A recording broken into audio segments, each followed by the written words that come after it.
আমরা যদি ভগবানের কাছে ছেলে চাই, আমরা কি বলি মা?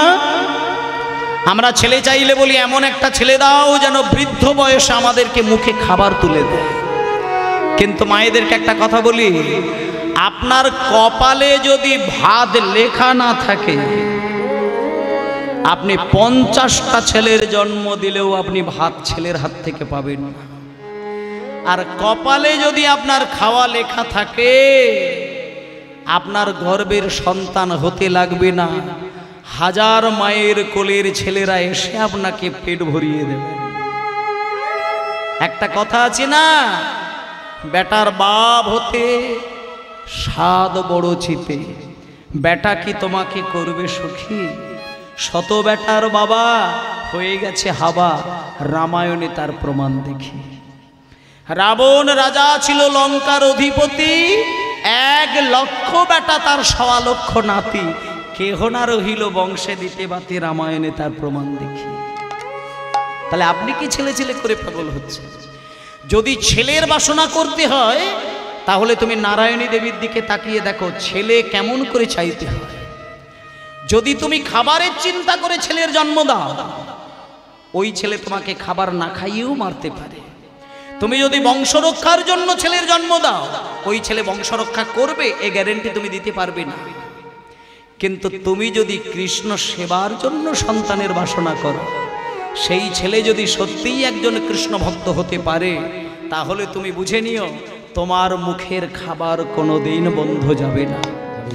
যে মায়ের ছেলে কৃষ্ণ ভক্ত হয় সেই মায়ের দুঃখ নেই, কারণ কৃষ্ণ ভক্ত সন্তান কোনোদিন মাকে না খাইয়ে কোনোদিন মুখে খাবার তোলে না। একজন পরম ধার্মিক, একজন কৃষ্ণ ভক্ত, সে খাবার খেতে গেলে মায়ের চিন্তা করে, মায়ের কাছে গিয়ে প্রশ্ন করে, মা তুমি খেয়েছো, বাবা তুমি খেয়েছো। এটা কৃষ্ণ ভক্তের লক্ষ্য। কিন্তু যদি কোনোদিন দেখেন যে কোনো কৃষ্ণ ভক্ত তার মাকে খেতে দেয়নি, বাবাকে খেতে দেয়নি, আপনি জানতে পারবেন ও কিন্তু কৃষ্ণ ভক্ত নয়, ও কপট।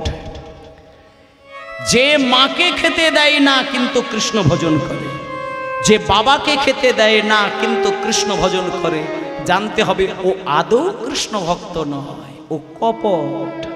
ওর বাইরে কৃষ্ণ ভক্তের অভিনয়, ভেতরে বিন্দু মাত্র কৃষ্ণ প্রেম নেই।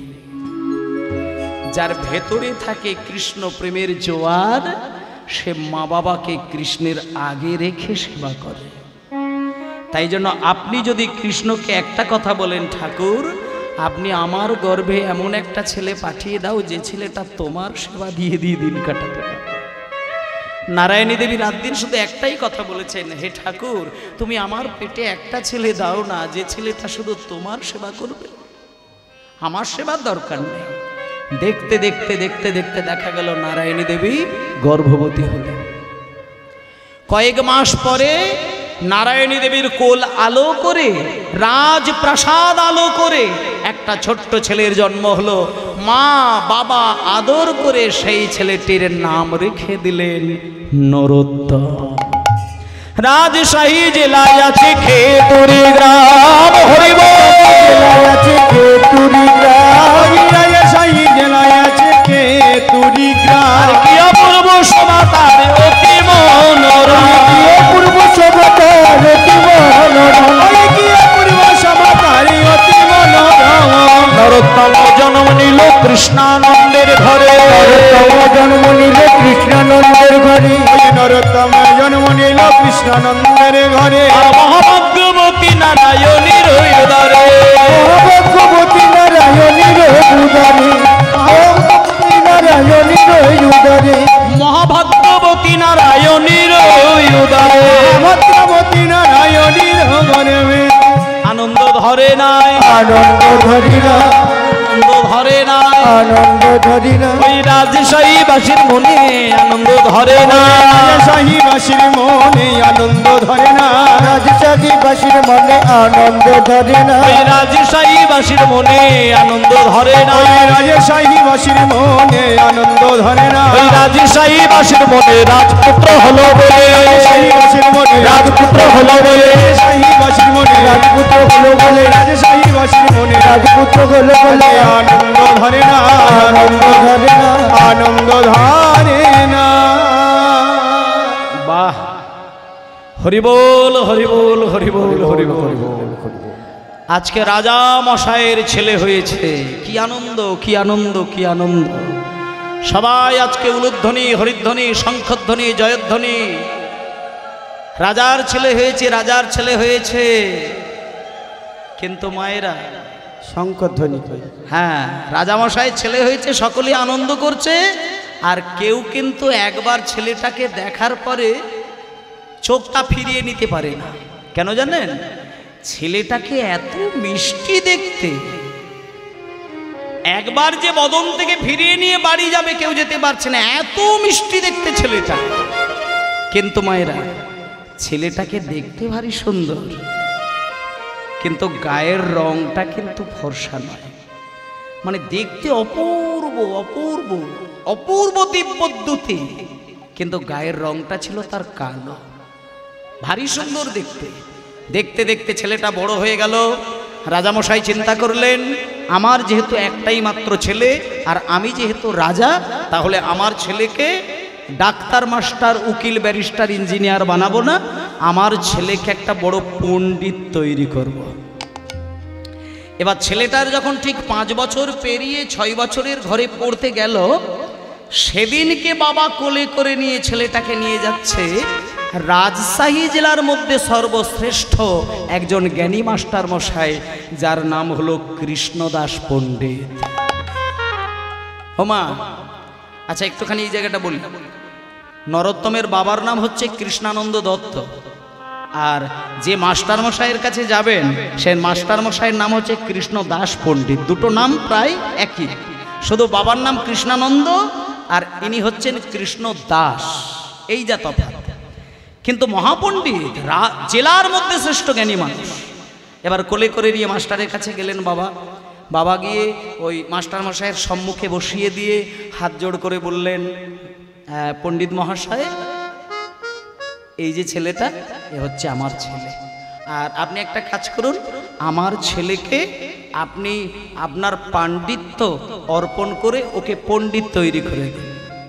আপনি কৃপা করে ওকে পণ্ডিত বানিয়ে দেন, আর আপনাকে কোনো চিন্তা করতে হবে না। আপনি শুধু ছেলেকে একবার পণ্ডিত বানিয়ে দিয়ে দেখুন না আপনার জন্য আমি কি করতে পারি। আপনার সব দুঃখ আমি মিটিয়ে দেব। আপনি নির্দ্বিধায় আমার কাছে আসবেন, আমার সব দায়িত্ব। এবার যখনই বাবা এই কথা বলে দিয়ে বেরিয়ে গেলেন, তখন মাস্টারমশাই ছেলেটাকে সামনে ডাকলো, ডেকে নিয়ে বলছে, আচ্ছা খোকা তোমার নাম কি গো? আমার নাম হচ্ছে নরোত্তম। নরোত্তম। বাবার নাম কৃষ্ণানন্দ দত্ত। আচ্ছা আচ্ছা তোমার বাবা কি করেন বলো? আমার বাবা তো একজন রাজা মশাই, আমি তো রাজার ছেলে। ও আচ্ছা, তার মানে তোমার বাবা রাজা বলেই তোমার বাবা আমাকে বলে গেল যে আপনার কোনো চিন্তা নেই, আপনাকে ভরিয়ে দেবো। ঠিক ঠিক আছে নরোত্তম, একটা কথা বলি, তুমি রাজার ছেলে হও আর ওই রাস্তার ভিখারির ছেলে হও, আমার কাছেও সব আলাদা করে কোনো খাতির হয় না। আমি রাজার ছেলেকে কোলে করে আদর করব, আর একটা ওই ভিখারির ছেলেকে নিয়ে ছড়িপাটা করব, ওই জাতের মাস্টার মশাই আমি নই। আমার কাছে লেখাপড়া যারা শিখতে আসেন, তাকে আমার ওই যে ছোট্ট বেদিটা রয়েছে, ওই বেদির উপরে দাঁড়াতে হয়, ওই বেদির উপরে দাঁড়িয়ে পরীক্ষা দিতে হয়, সেই পরীক্ষায় পাশ করতে হয়, তবে তাকে আমার কাছে লেখাপড়া শিখতে হয়, নচেত আমি আমার রাজবাড়ি থেকে বাইরে বার করে দিই। এবার 5 বছরের ছেলেটার গুণটা দেখুন। 5 বছরের ছেলে নরোত্তম যখন শুনতে পেয়েছে যে আমাকে পরীক্ষা দিতে হবে, তখন নরোত্তম হাত জোর করে বলছেন, মাস্টার মশাই আপনি আমার পরীক্ষা নেবেন? আপনি যদি আমার পরীক্ষা নিতে চান তাহলে আমাকে বলুন না, আমি কি পরীক্ষা দেব? তুমি পরীক্ষা দেবে? হ্যাঁ আমি পরীক্ষা দেব, আপনি বলুন। মাস্টার মশাই বলছে, নরোত্তম তোমাকে যদি পরীক্ষা দিতে হয় তাহলে অন্য কিছু নয়, খুব ছোট্ট একটা পরীক্ষা। যেহেতু তোমার বয়সটা 5 বছর পেরিয়ে গেছে, তাই তুমি অ ক খ তো নিশ্চয়ই জানো, তাই আমার কাছে দাঁড়িয়ে অন্য কিছু নয়, ক খ গ ঘ ঙ এই 5টি বর্ণ দিয়ে একটা কবিতা রচনা করে শোনো।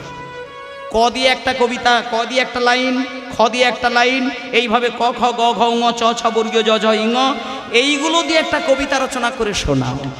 যদি শোনাতে পারো তাহলে তুমি আমার কাছে থাকবে, আর যদি না শোনাতে পারো বেরিয়ে যাবে। রাজা ছেলে বলে তো আর আমি তোমাকে আলাদা করে আর রাখতে পারি না। পরীক্ষায় পাশ করলেই থাকবে, না থাকলে বেরিয়ে যাবে। এবার যখনই এই কথাটা বললেন, নরোত্তম একটুখানি সময়ের জন্য চোখটা বন্ধ করে নিলেন। চোখটা বন্ধ করে দিয়ে মা বাবাকে একটু গভীরভাবে স্মরণ করে নিলেন। মা বাবাকে স্মরণ করে নিয়ে সামনেই দাঁড়িয়েছিলেন মাস্টার মশাই। দুম করে গুরুদেব বুঝতেই পারল না যে নরোত্তম দুম করে তার পায়ে আছাড় খেয়ে পড়বে।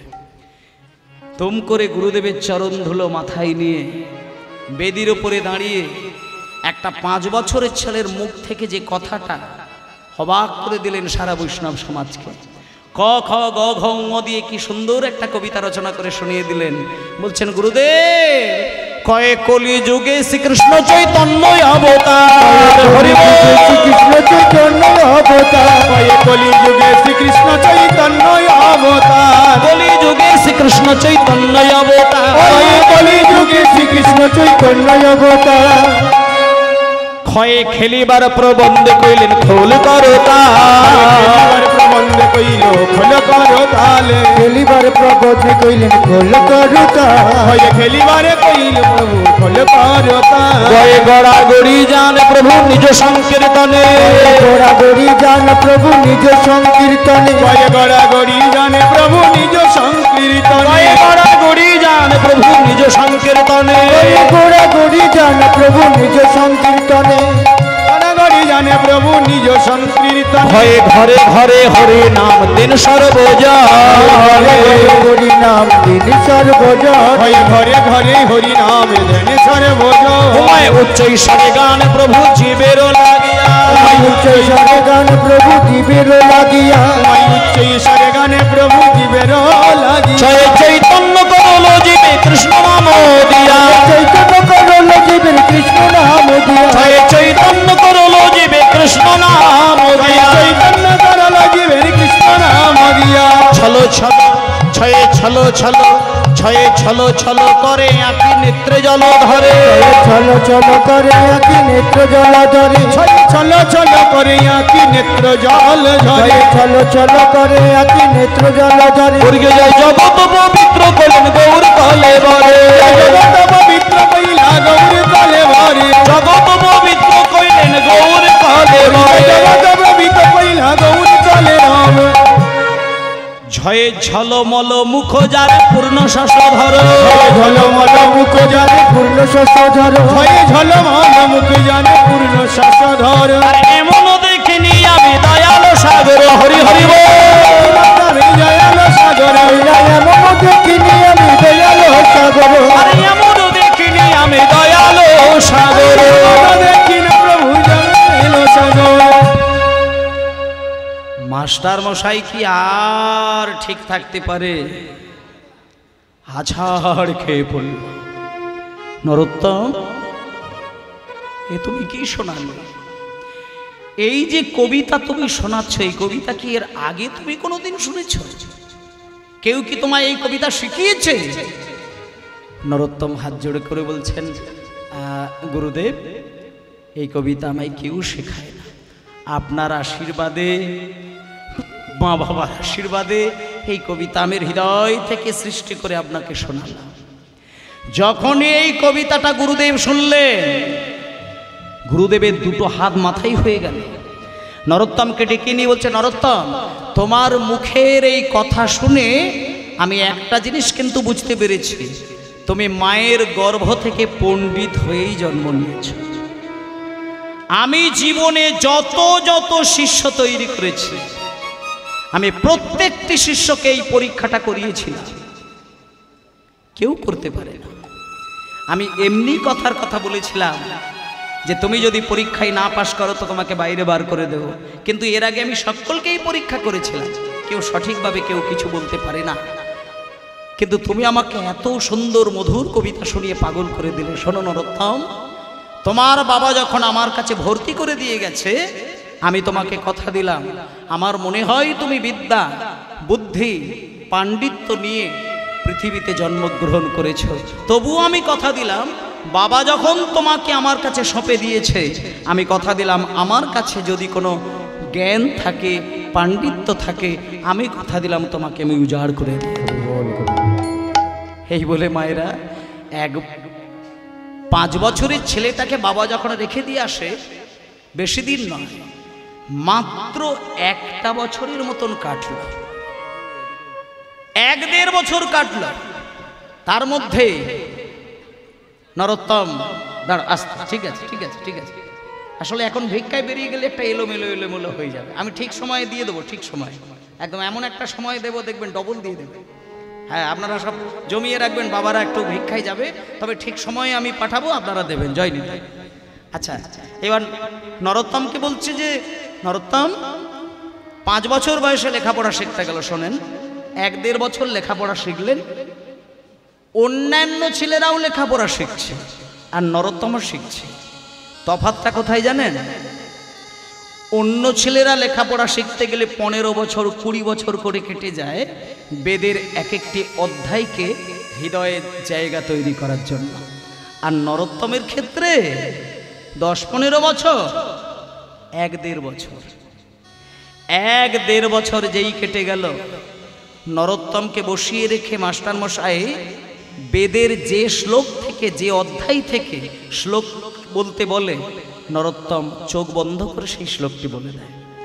শাস্ত্রের যেখান থেকে যে কথা বলতে বলে দেয়, নরোত্তম চোখ বন্ধ করে বলে দেয়। আস্তে মা, গুরুদেব অবাক হয়ে গেলেন যে নরোত্তমের এত পাণ্ডিত্য কবে হলো। বেদের প্রত্যেকটি অধ্যায় নরোত্তম মুখস্থ করলো কি করে? একদিন গুরুদেব চিন্তা করলেন, আমার কাছে যা বিদ্যা বুদ্ধি ছিল আমি সবই উজাড় করে দিয়ে দিলাম, আর আমার কাছে শেখানোর মতো কোনো বিদ্যা নেই। নরোত্তম, এইবার আমি তোমাকে একটা কথা বলি, তুমি বাড়ি চলে যাও। আমি তোমার মাথায় 2 হাত চাপিয়ে আশীর্বাদ করলাম, তুমি মহাপণ্ডিত হয়ে গেলে, তুমি মহাপণ্ডিত, তুমি শাস্ত্রে মহাপণ্ডিত। এইবার আমি তোমায় একটা শেষ কথা বলে দিই, তুমি বাড়িতে যাবে, তোমার মাকে আর বাবাকে একসঙ্গে প্রণাম করবে। আমি এতদিন যে কথাটা কাউকে বলি না, আজকে আমি তোমাকে সেই কথাটা বলছি। তুমি তোমার মা বাবাকে প্রণাম করে, মা বাবার কাছ থেকে একটা অনুমতি মাথায় নিয়ে, তোমার বাড়ি থেকে কিছুটা দূরে একটা পদ্মা নদী গড়িয়ে গড়িয়ে যাচ্ছে, তুমি সেই নদীর জলে একটা বার অন্তত স্নান করতে যাবে। আর যেদিনকে তুমি নদীর জলে স্নান করবে, আমি তোমাকে বলে দিচ্ছি, তুমি কথাটা পালন করবে। নদীর জলে ডুব দেওয়া মাত্র তুমি হাত জোড় করে নদীকে বলবে, পদ্মা, আমি গুরুদেবের মুখে শুনেছিলাম তোমার জলে নাকি মহাপ্রভু স্নান করেছে, আর তোমার জলে যেহেতু মহাপ্রভু স্নান করেছেন, সুতরাং তার পায়ের ধুলো তো তোমার জলে অবশ্যই পড়ে রয়েছে। কেউ যদি নদীতে স্নান করে, তার পায়ের ধুলোটা তো নদীর জলে থাকবে। তাই তুমি পদ্মাকে বলবে, পদ্মা, তোমার জলে যেহেতু চৈতন্যদেব স্নান করেছেন, আমি নিশ্চিত তার পায়ের ধুলোটা তুমি যত্ন করে তোমার জলে এখনো বয়ে নিয়ে যাচ্ছ, তাই আমাকে কৃপা করে একটুখানি সেই পদধূলির কণা আমায় দেবে। তোমার কথা শুনে পদ্মা নদী যদি একটুখানি ধূলিকণা তোমার মস্তকে বুলিয়ে দেয়, তাহলে আমি গুরুদেব হয়ে তোমায় বলছি, তোমার নর জীবন ধন্য হয়ে যাবে। ব্যাস, আর কি নরোত্তম থাকে? সঙ্গে সঙ্গে নরোত্তম গুরুদেবকে প্রণাম করে, ভজ রাধা কৃষ্ণ গোপাল কৃষ্ণ, কৃষ্ণ কৃষ্ণ বল মুখে মনরে, ভজ রাধা কৃষ্ণ গোপাল কৃষ্ণ, কৃষ্ণ কৃষ্ণ বল মুখে মনরে। ভজ রাধা কৃষ্ণ গোপাল কৃষ্ণ, কৃষ্ণ কৃষ্ণ বল মুখে মনরে।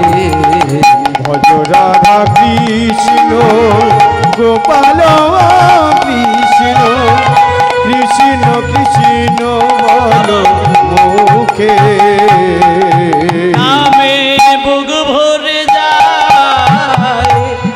অভাব মেটা নামের বুক ভরি যায় অভাব মিটা নামে বুক ভরে যায় অভাব মেটা হয়ে যায় অভাব মিঠা আর স্বভাব জাগায় মহাসুখে ভজনা কৃষ্ণ গোপাল কৃষ্ণ কৃষ্ণ কৃষ্ণ বল ওকে মনরে রাধা কৃষ্ণ গোপাল কৃষ্ণ কৃষ্ণ কৃষ্ণ বল ওকে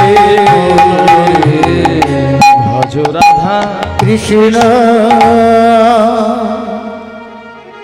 ছবি দেখবেন, ছবির মতো দেখতে পাবেন, ছবির মতো।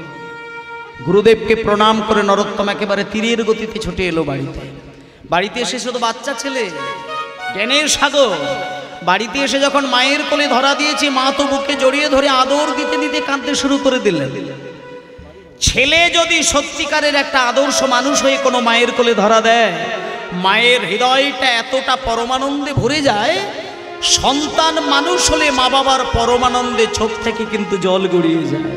আজকে নরোত্তম যখন বাড়িতে এসেছে, পণ্ডিত হয়ে ধরা দিয়েছে, মা বাবার দুই চোখ দিয়ে গঙ্গা গড়িয়ে যাচ্ছে। মা বুকে জড়িয়ে ধরে আদর করছে। পাশেই দাঁড়িয়েছিল নরোত্তমের বাবা। বাবা ছেলেটাকে আদর দিয়ে ভালোবাসা দিয়ে সামনে দাঁড় করিয়ে দিয়ে বলছে, নরোত্তম, হ্যাঁ নরোত্তম, হ্যাঁ রে বাবা, আমি তোর বাবা হয়ে তোর কাছ থেকে যেটা চেয়েছিলাম তুই আমাকে সেইটা দিয়ে আমাকে খুব আনন্দ দিলি। আমি আশা করেছিলাম তোকে পণ্ডিত তৈরি করব, তুই আমার প্রাণ ভরে আমার মনের চাহিদাটা পূরণ করে দিয়েছিস। এইবার তুই ছেলে হয়ে বাবার কাছ থেকে কি চাস বল? আজকে আমি তোর আশা পূরণ করে দিয়ে আমি সুখ পাবো। বল তুই কি চাস? আমি যেটা চেয়েছিলাম তুই দিয়ে দিয়েছিস, আর আমি তোকে কিচ্ছু চাই না। তুই পণ্ডিত হয়েছিস, এর থেকে আমি বাবা হয়ে আর আনন্দের কিচ্ছু হতে পারে না। তোর দ্বারা জগতের কল্যাণ হবে, বাবা হয়ে এর থেকে আনন্দের কি আছে? বল তুই কি চাস? কি চাস? আমি বাবা, যদি বলিস রাজপ্রাসাদের সবকিছু তোকে দিন দিয়ে নিঃস্ব হয়ে যাব, তাও দিয়ে আমি সুখ পাবো। বল তুই কি চাস? তখন নরোত্তম বলছেন, বাবা আপনি আমাকে দেবেন? দেব মানে আবার প্রশ্ন করছিস? বল কি বলছিস বল। নরোত্তম বলছে, বাবা আপনি যদি আমাকে মানে দিতে চান তাহলে অন্য কিছু নয়, আমাকে শুধু অনুমতি দিন না, পদ্মা নদীর জলে গিয়ে শুধু একবার স্নান করব। হে কি রে, হ্যাঁ বেটা, নদীর জলে স্নান করবি, এটা আবার বাবার কাছে এইভাবে হাত জোড় করে এত ভয়ে ভয়ে চাইবার কি আছে রে? ঠিক আছে দাঁড়া, এই কে আছিস? শোন, আমার আলমারির ভেতরে দেখবি 10খানা সোনার কলসি রয়েছে। তো এই 10টা সোনার কলসি নিয়ে পদ্মা নদীর জল থেকে জল তুলে নিয়ে আমার সোনার টুকরো ছেলের মাথায় ঢেলে ঢেলে স্নান করিয়ে দে। এবার যখনই বলেছে সোনার কলসি করে স্নান করিয়ে দে, নরোত্তম বলছে, বাবা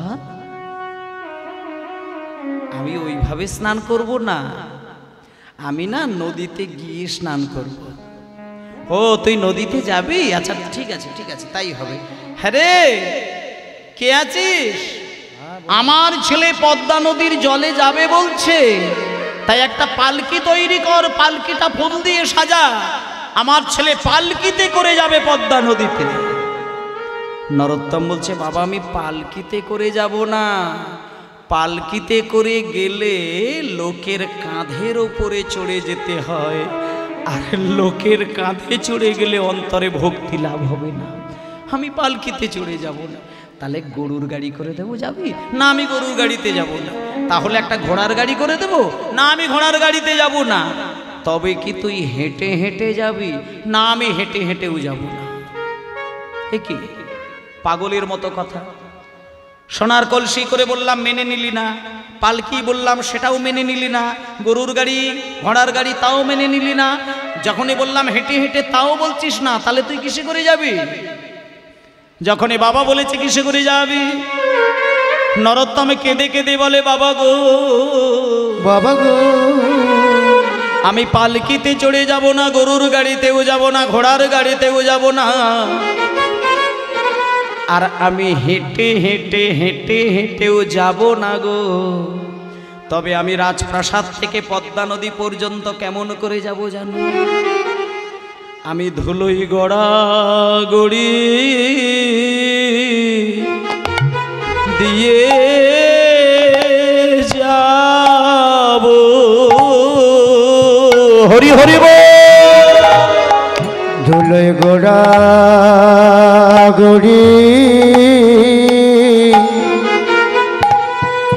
দিয়ে যাব,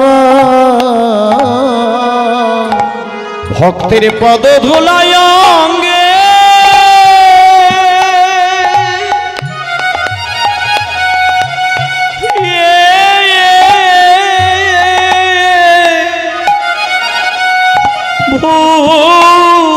ভূষণ করে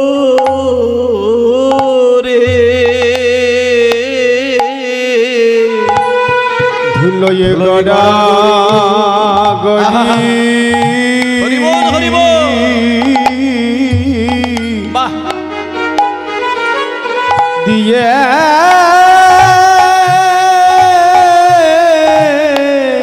যাব।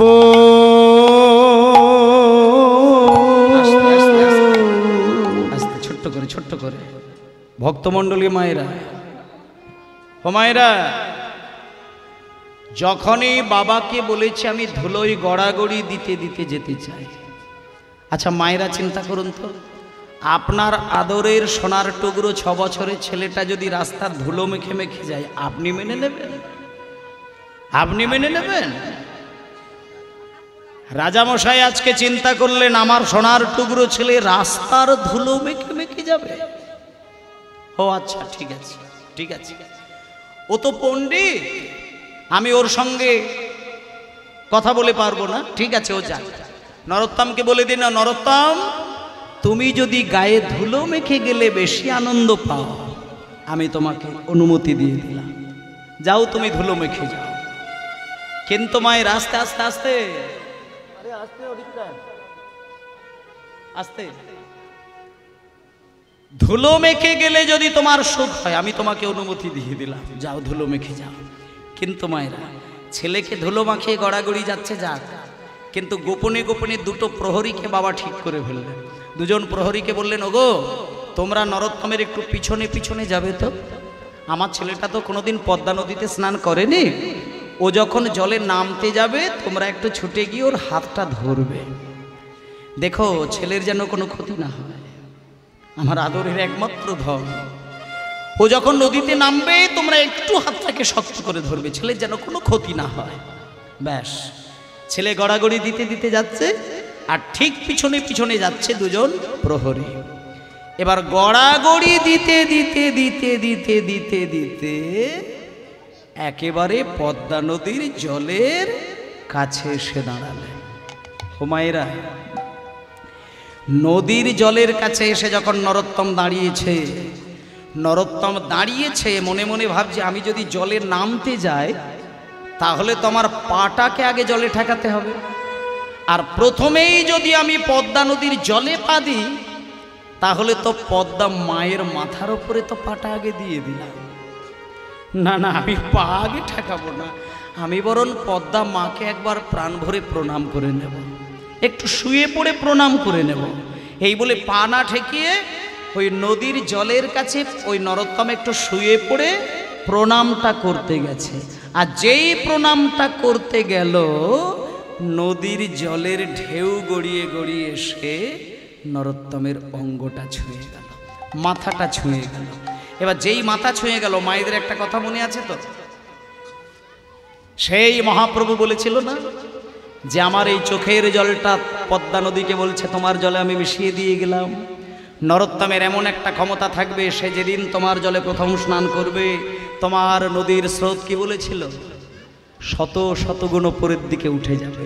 আজকে সেই দিন যখন নরোত্তম প্রণাম করতে গেছে আর নদীর জলটা হালকা করে ঢেউ আসতে গিয়ে যখন মাথাটা ছুঁয়েছে, হোমরে প্রণামেরও ছলে জলে পরশ করিল হরি চলে জলে পরশ করিল, ওই প্রণামের ছলে জলে পরশ করিল, প্রণামের ছলে জলে পরশ করিল।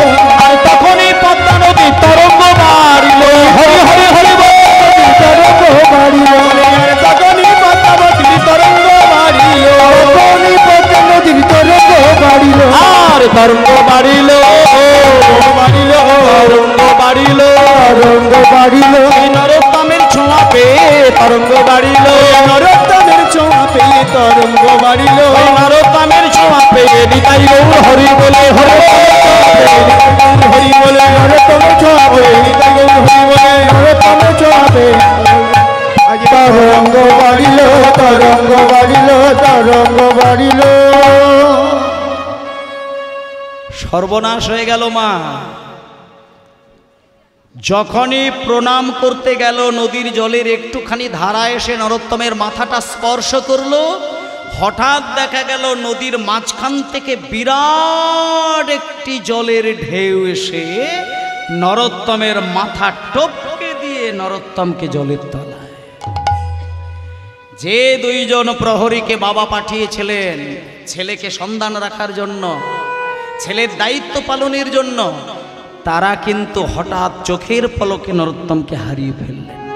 মানে তারা বুঝে উঠতে পারলো না যে ছেলেটা কোথায় গেল। একটা ঢেউ এসে নরোত্তমকে তলিয়ে নিয়ে যাবে, তারা বুঝে উঠতে পারলো না। আসলে মা, প্রহরীগণ ভেবেছেন যে নরোত্তম জলের তলায় তলিয়ে গেছে, কিন্তু নরোত্তম কিন্তু জলের তলায় তলিয়ে যায়নি।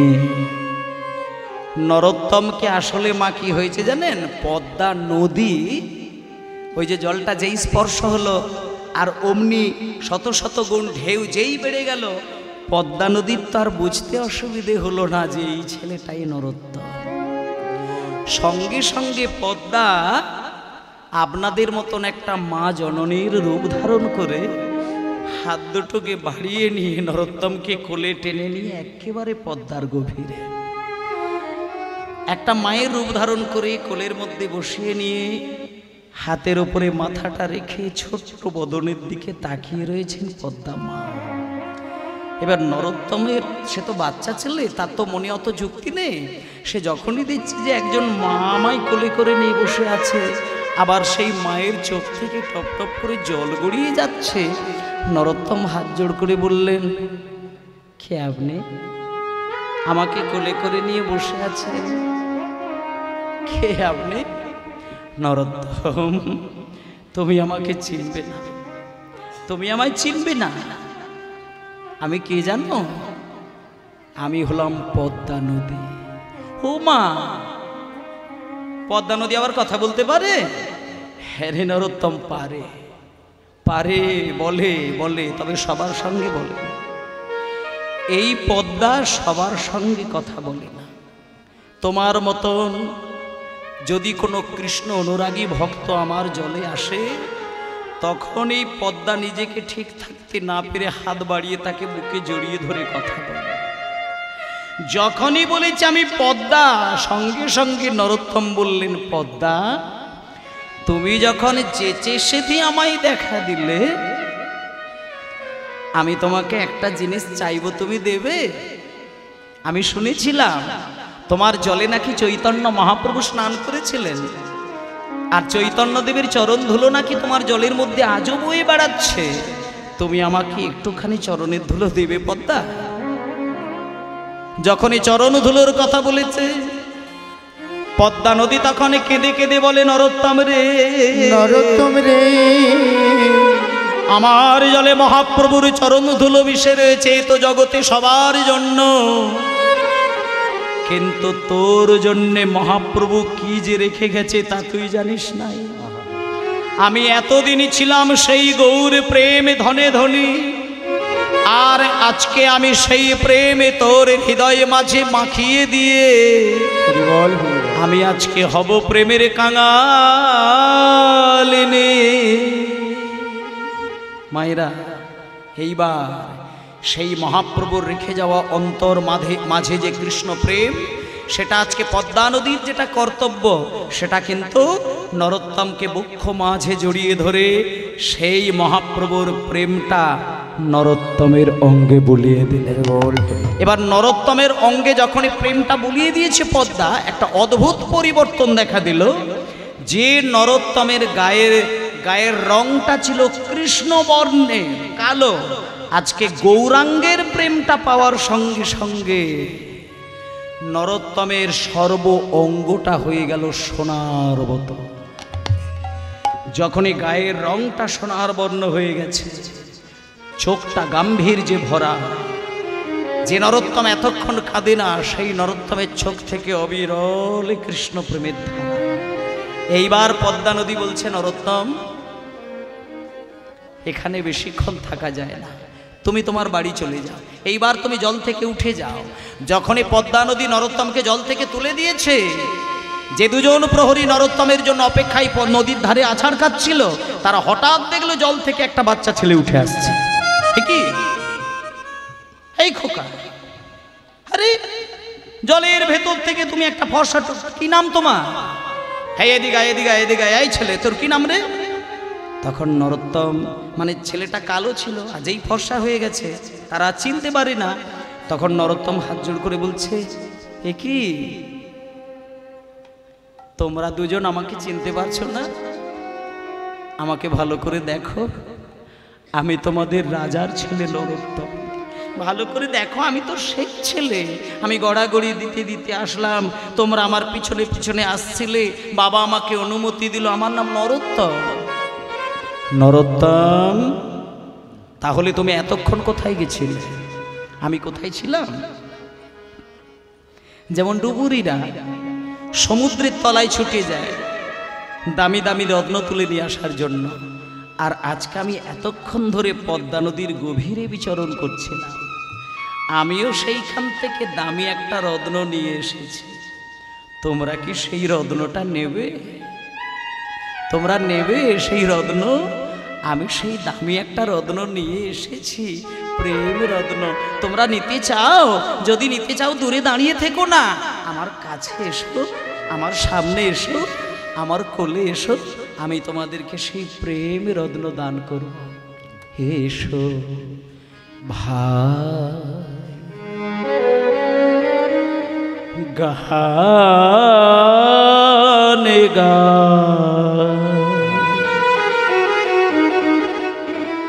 কৃষ্ণ নাম হরি নাম, এসো নিতাই গৌর হরি হরি বল।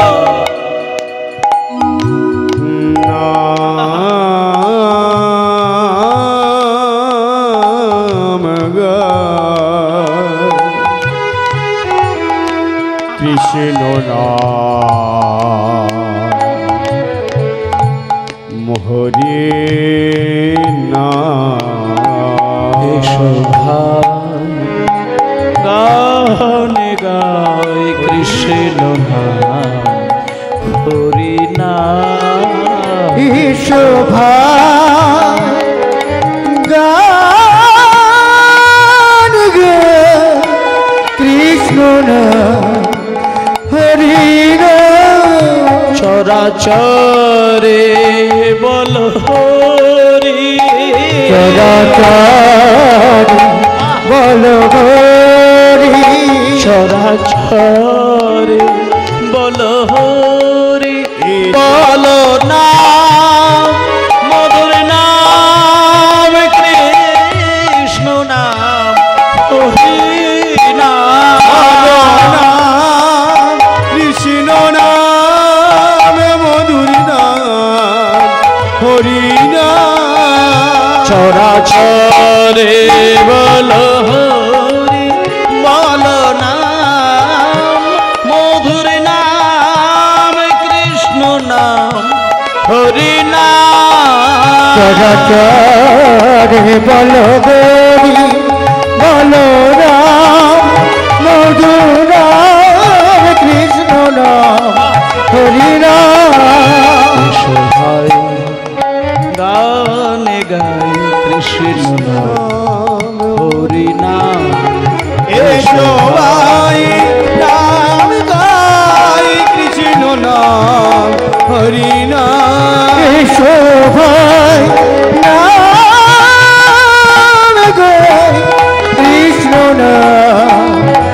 করি না।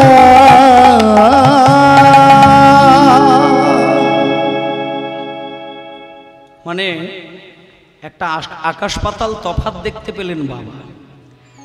কিছুক্ষণ পরে যখন ছেলেটা ছুটে এসে বাবার কাছে প্রণাম করতে গেল, বাবা ছেলেটাকে দেখা মাত্র বুঝতে পারলেন কে কে কোন ছেলে? যে ছেলে আমাকে প্রণাম করে পদ্মা নদীতে গেল, এ তো আমার সেই ছেলে না। কে? চোখের মধ্যে মুনি ঋষিদের মতো গাম্ভীর্য, কথাই কথাই কৃষ্ণ নাম। মায়েরা, নরোত্তম যখন পদ্মা নদীর জলে স্নান করে বাড়িতে এসে বাবাকে প্রণাম করতে গেছে, বাবা ছেলেকে দেখলেন, কিন্তু একটা গোপন কথা কিন্তু বাবা বুঝতে পেরে গেলেন। বাবা ছেলেটাকে দেখার সঙ্গে সঙ্গে ছেলের চোখের দিকে তাকিয়ে তাকিয়ে একটা জিনিস কিন্তু বুঝে গেলেন, যেটা কাউকে বললেন না, শুধু একটা কথা সবাইকে জানালেন, ওগো আমার নরোত্তম এই রাজপ্রাসাদে খেলা খেলতে খেলতে যদি বড় বড় অন্যায় কাজও করে ফেলে, নরোত্তমকে কেউ কোনোদিন তোমরা বকা দেবে না। নিজের স্ত্রীকে পর্যন্ত বললেন, ওগো এই রাজপ্রাসাদের চারিদিকে আমার ছেলেটা ঘুরে ঘুরে রাজবাড়িতে যত অন্যায় করে করুক, ওকে তুমি কিচ্ছু বলবে না, ওকে তুমি কোনোদিন বকা দিয়ে কথা বলবে না। আমার একটা কথা কি মনে হয় জানো, আমার ছেলেটা, আমার মনে হয় বেশি দিনই রাজপ্রাসাদে থাকবে না। আমি ছেলেটাকে দেখে আমি একটা জিনিস বুঝে গেছি, ও মনে হয় বেশি দিন আমার বাড়িতে থাকবে না। যতগুলো দিন আমার বাড়িতে থাকে ততদিনে আমার জীবনটা ধন্য। বেশি দিন তো দূরের কথা মা, বেশি দিন নয়, বেশি দিন নয়, যেদিন স্নান করে এলো ওই দিনটা শুধু কাটলো, রাত্রির হয়েছে, রাত্রির 12টা যখন বাজে, মা বাবার কোলের মাঝখানে খুব যত্ন সহকারে ঘুমাচ্ছিলেন। মা বাবা হারাতে চায় না ছেলেকে, দুজন দুহাত দিয়ে ছেলেকে গায়ের ওপরে হাত চাপিয়ে দিয়ে যত্ন করে ধরে রেখে ঘুমাচ্ছিলেন। হঠাৎ করে নরোত্তম স্বপ্নের ঘরে দেখলেন একজন এসে যেন সামনে দাঁড়িয়েছেন। কোকড়ানো তার মাথার চুল, গলায় রয়েছে তুলসী কাঠের মালা, কপালে রয়েছে তিলক, লাল পেড়ে একটা পাটের ধুতি, বাহু দুটো উপরের দিকে তোলা, মুখে রয়েছে কৃষ্ণ নাম, নয়নে রয়েছে অশ্রু। নরোত্তম স্বপ্নের ঘরে জিজ্ঞেস করলেন, কে আপনি? কে আপনি আমার সামনে এইভাবে দাঁড়িয়ে রয়েছেন? কে আপনি? কি নাম আপনার? কে কে? নরোত্তম, তুমি আমায় চিনবে না, তুমি আমাকে চিনবে না। আমি কে জানো? শুনে না, কিছুক্ষণ আগে তুমি পদ্মা নদীর জলে স্নান করতে গেছিলে, পদ্মা নদী তোমাকে মাতৃরূপ ধারণ করে তোমাকে কোলে বসিয়ে চৈতন্যদেবের প্রেম দিয়েছিল। শোনো নরোত্তম, যে মহাপ্রভুর প্রেম তুমি হৃদয়ে ধারণ করে আজকে তুমি তোমার মা বাবার কোলের কাছে ঘুমাচ্ছ, আমি কেউ নয়, আমি আর কেউ নয়, আমি হলাম সেই গৌরাঙ্গেরই অভিন্নতম নিতাই চাঁদ।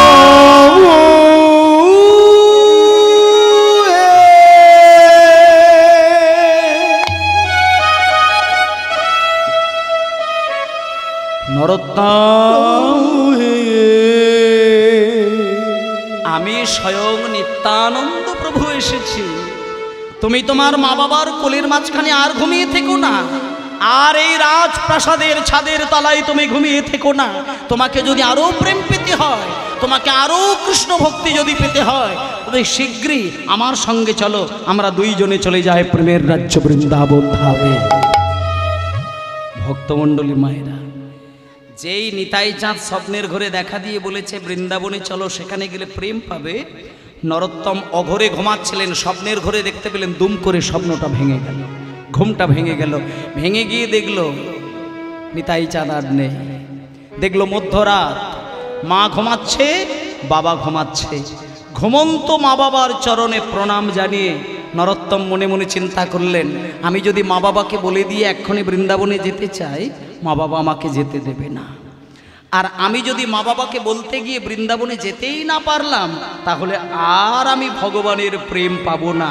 আমাকে দুই দিকে রক্ষা করতে গেলে আমাকে ঘুমন্ত মা বাবাকে প্রণাম করেই বেরিয়ে যেতে হবে।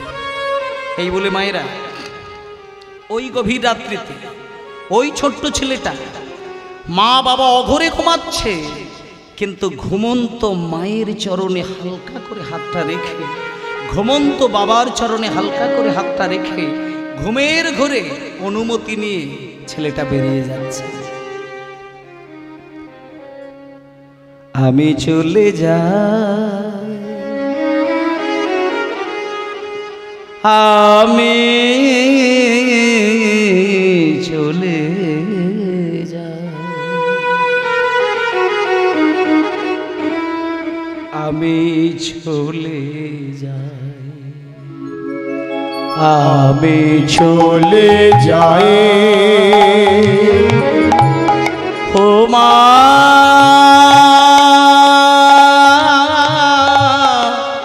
জননী জননী, দাও গো বিদায়, ও মা জননী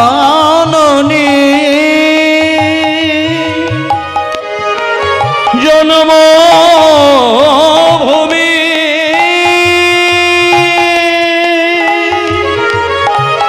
দাও গো বিদায়।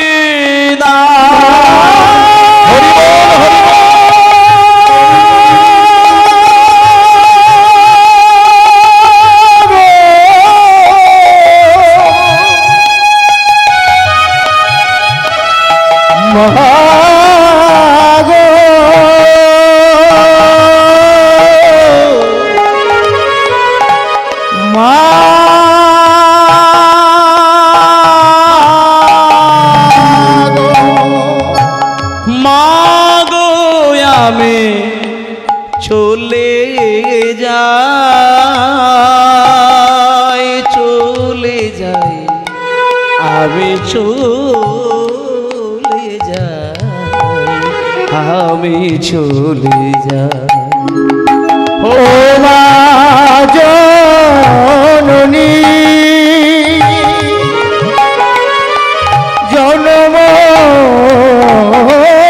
জন্মভূমি,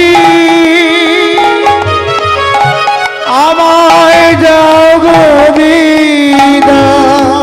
মা গো আমি চলে যাই,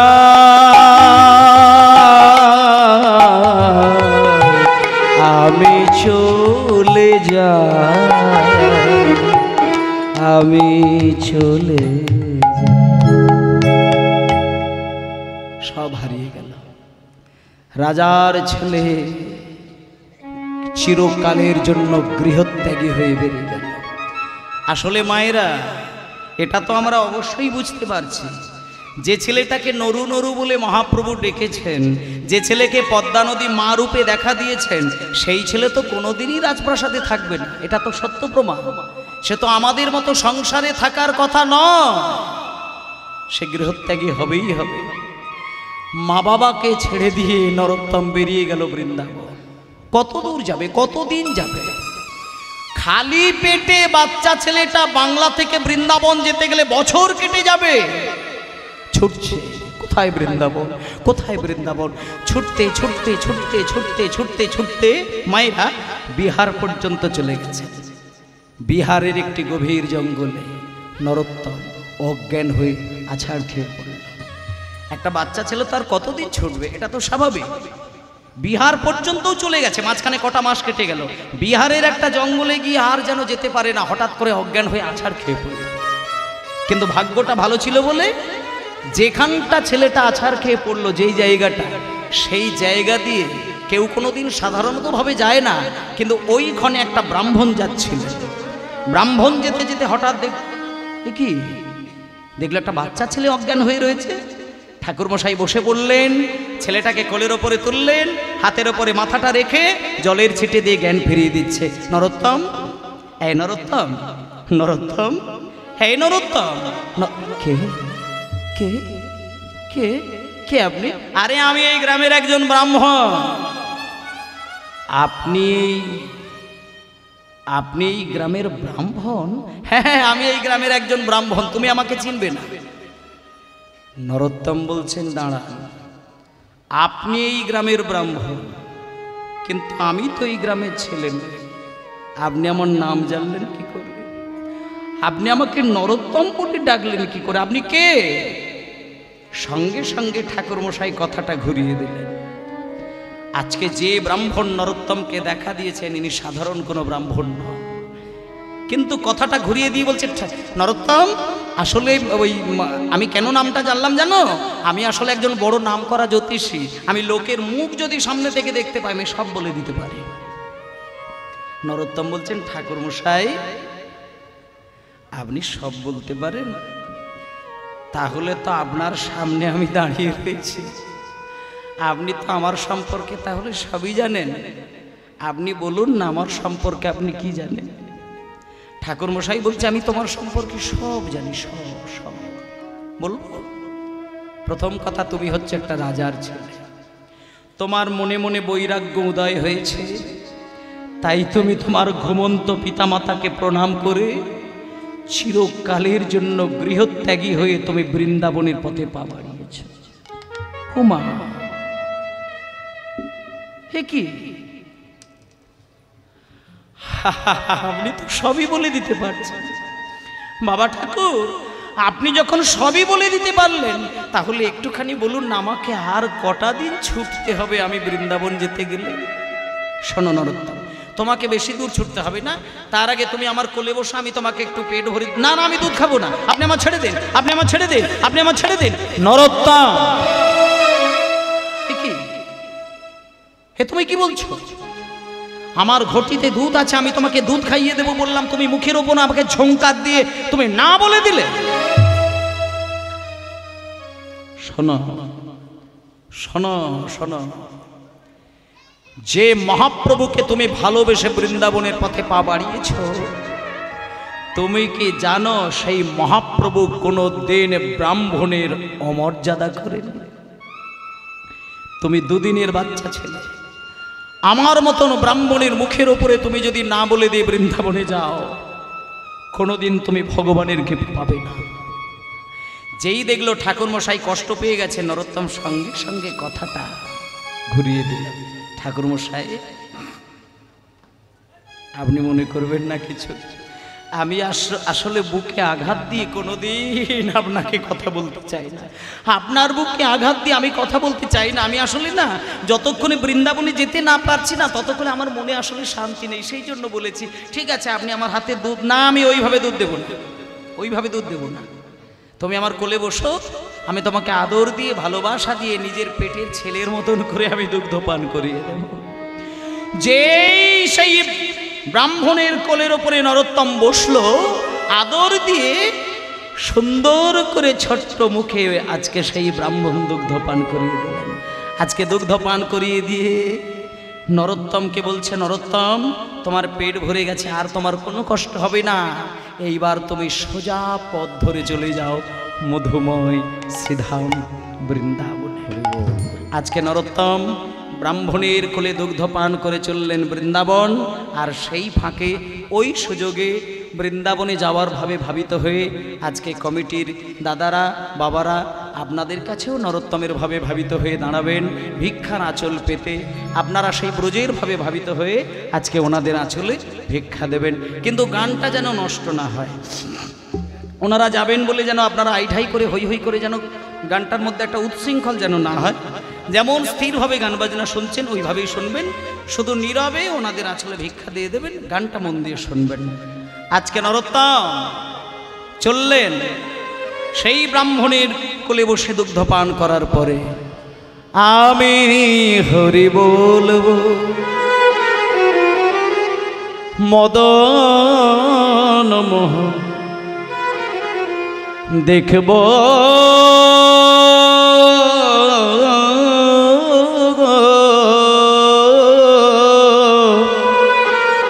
আমি হরি বলবো রাধা মদন মোহন হেরব গো, আমি হরি বলবো রাধা মদন মোহন হেরে গো আমি হরি বলবো রাধা মদন মোহন হেরব গো আমি হরি বলবো। বৃন্দাবনের রাখাল মেলা সঙ্গীতে বিনোদ খেলা বৃন্দাবনে রাখাল বেড়া সঙ্গীতে বিনোদ খেলা বৃন্দাবনে রাখাল খেলা সঙ্গীতে বিনোদ মেলা ভাবে তাদের চরণ ধুলা মাতব গো চরণ ধুলা মাতব গো আরে কবে তাদের চরণ ধুলা গায়ে মাতব গো চরণ ধুলা মাতব আর আমি হরি বলবো রাধা মদন মোহন তাই গৌর হরি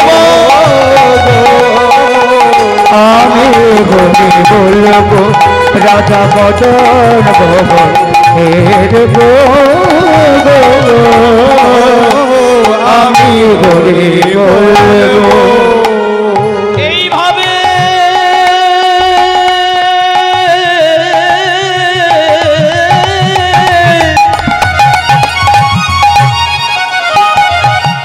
আমি ব্রজের পথে চলবো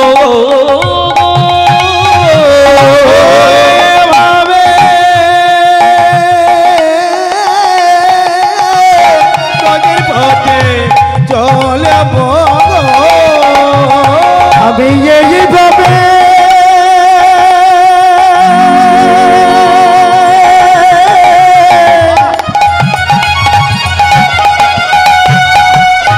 ব্রজের পথে চলব গো আমি হরি বলবো রাধা মদন মোহন হে আমি হরি বলবো রাধা মদন মোহন হেরব আমি হরি বলবো। সবাই বলো নিতাই গৌর প্রেমানন্দে হরি বল হরি বল হরি বল। ওমা হ্যাঁ এত আইঢাই আইঢাই আইঢাই আইঢাই আইঢাই এত কথা কিসে? ভিক্ষা যারা নিচ্ছেন তারা নীরবে নিচ্ছেন, আপনারা নীরবেই দেবেন, এত কথা বলতে হবে না। জয় নিতাই। লীলা আস্বাদন করুন। আজকে নরোত্তম ব্রাহ্মণের কোলে বসে দুগ্ধ পান করে বৃন্দাবনের পথে আবার ছুটতে লাগলেন। এবার বিহার থেকে বৃন্দাবন যেতে গেলে আরো কয়েকটা মাস লাগবে। ছুটছে, যেতে যেতে যেতে যেতে যেতে যেতে যেতে যেতে যেতে যেতে কটা মাস কাটার পরে ইতিমধ্যে নরোত্তম পৌঁছে গেল উত্তরপ্রদেশ। উত্তরপ্রদেশে পৌঁছে গিয়ে একটা গাছের তলায় নরোত্তম আর যেন হাঁটতে পারে না। মানে এতটাই ক্লান্ত, এতটাই পরিশ্রান্ত, একটা গাছের ছায়া দেখতে পেয়ে গাছের তলায় একটুখানি বিশ্রাম নেবার জন্য নরোত্তম ঘুমিয়ে পড়েছে। এবার যেই ঘুমিয়ে পড়েছে হঠাৎ স্বপ্নের মধ্যে দেখতে পেলেন দুজন বৈষ্ণব এসে দাঁড়িয়েছে। মানে ঠকঠকে বৃদ্ধ চেহারা, একখণ্ড সাদা কাপড় তাদের হাঁটুর ওপরে রয়েছে পরা, আর হাতে রয়েছে জপের মালা, গলায় রয়েছে তুলসী কাঠের মালা। দুইজন ঠকঠকে বৃদ্ধ। নরোত্তম স্বপ্নের ঘরে যখন দুজন বৈষ্ণবকে দেখলেন, হাত জোড় করে স্বপ্নের ঘরে জিজ্ঞেস করলেন, কে আপনারা? আমার সামনে দাঁড়িয়ে রয়েছেন, কে আপনারা? কি নাম আপনাদের? তখন দুইজন বৈষ্ণব স্বপ্নের ঘরে বলছেন, নরোত্তম, তুমি আমাদের দুইজনকে চিনতে পারবে না। আমরা দুইজন কে জানো? এই আমি হলাম বড় ভাই, আমার নাম হলো রূপ গোস্বামী পাদ, আর এই হলো আমার মেজো ভাই, এর নাম সনাতন গোস্বামী পাদ। নরোত্তম, আমরা কিন্তু দুই ভাই বৃন্দাবনে নয়, পৃথিবীতেই আর নেই। আমরা পৃথিবী ছেড়ে, বৃন্দাবন ছেড়ে আমরা চলে এসেছি নিত্যলীলায়। তুমি যে বৃন্দাবনের পথে চলেছ, বৃন্দাবনে গেলে তুমি আমাদের দুই ভাইয়ের সমাধি দেখতে পাবে। আর আমরা বৃন্দাবনে নেই, আমরা নিত্যলীলায় চলে এসেছি, কিন্তু স্বপ্নের ঘরে তোমাকে দেখা দিতে এসেছি। কেন জানো? একটা সংবাদ দেবার জন্য। শোনো, কিছুদিন আগে বিহারের জঙ্গলে তুমি অজ্ঞান হয়ে পড়েছিলে, এটা তুমি মনে করে দেখো। এক ব্রাহ্মণ তোমার মাথায় জল ঢেলে ঢেলে তোমার জ্ঞান ফিরিয়ে দিয়েছিল, খেয়াল করে দেখো। সেই ব্রাহ্মণ তোমাকে কোলের ওপরে বসে দুগ্ধ পান করিয়েছিল। শোনো নরোত্তম, যে ব্রাহ্মণ তোমাকে কোলে করে দুগ্ধ পান করিয়েছিলেন, যে ব্রাহ্মণ তোমাকে মাথায় জলের ছিটে দিয়ে জ্ঞান ফিরিয়ে দিয়েছিলেন, সেই ব্রাহ্মণ কোনো সাধারণ ব্রাহ্মণ না, উনি হলেন স্বয়ং চৈতন্য মহাপ্রভু।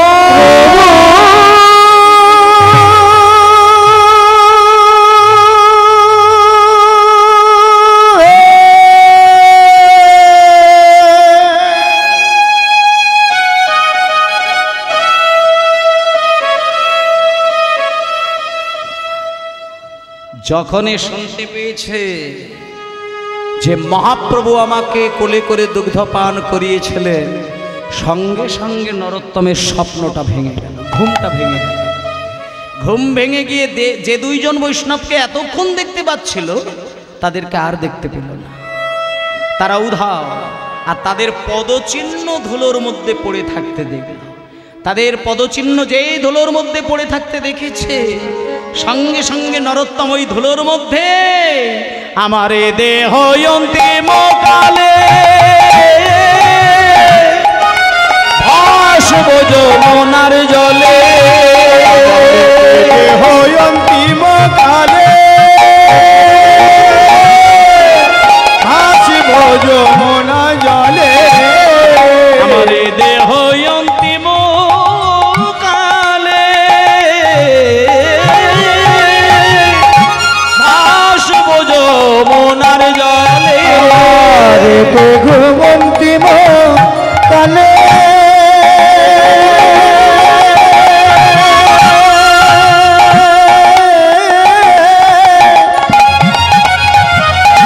ভাসিব যমুনা জলে। জয় রাধে গোবিন্দ বলে ভাসব